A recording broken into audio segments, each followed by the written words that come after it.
First of all ఇప్పుడు బాలయ్య గారు re release వస్తుంది, అసలు ఏం ఎక్స్పెక్ట్ చేస్తున్నారు?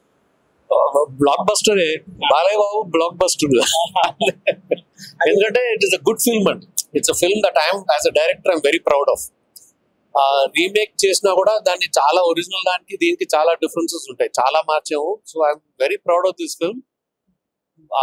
అప్పుడు ఎంత హిట్ అయిందో దానికంటే డబుల్ హిట్ అవుతుందని ఐఎమ్ హోపింగ్. చూద్దాం. ఇప్పుడు ఒక కొత్త సాంగ్ యాడ్ చేసాంగా అసలు. So that is gonna be an added attraction. అది బెల్లంకొండ సురేష్. అది that idea of bringing that song. ఎందుకంటే అది షూట్ చేసి నచ్చక పక్కన పెట్టాం. ఇంకో సాంగ్ రికార్డ్ చేసి దాన్ని విజయవాడలో షూట్ చేసాం. సో ఇది అలా ఆడియో కూడా రిలీజ్ అవ్వలేదు. సో సమ్వేర్ ఆ ఆడియో ట్రాక్స్ ఎక్కడో మిస్ అయిపోయింది, ఓన్లీ పిక్చరే ఉంటుంది. దీన్ని ఏమైనా చేద్దామని బెల్లంకొండ సురేష్ ఐడియా. ఒకప్పుడు బాలకృష్ణ గారు అంటే అంటే బాగా మాస్ వైరల్ మాస్టర్. ఆయన కొద్ది కోపం ఉండేవారు, ఇలాంటివన్నీ ఎక్కువ చెప్పేవారు. ఆయనలో మీరు గమనించేది హీస్ అ చైల్డ్ అండి. నేను చాలా సార్లు చాలా మంది చాలా ప్రెస్ మీట్ లో కూడా చెప్పాను, హీస్ లైక్ అ చైల్డ్ అండి.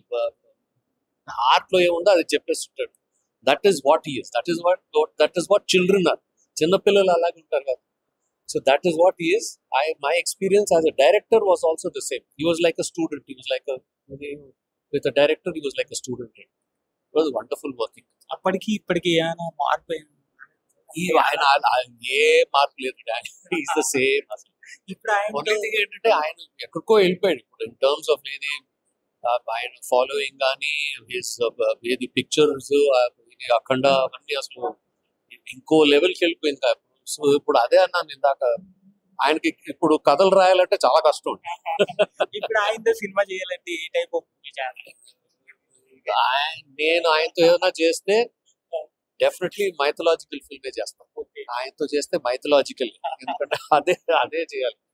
ఏమైనా స్టోరీ కూడా లేదు, ఇంకా ఏమి అనుకోలేదు. ఇంకా రిలీజ్ లో ఇంకేమైనా అనుకుంటున్నారు? లేదు, అట్ దిస్ పాయింట్.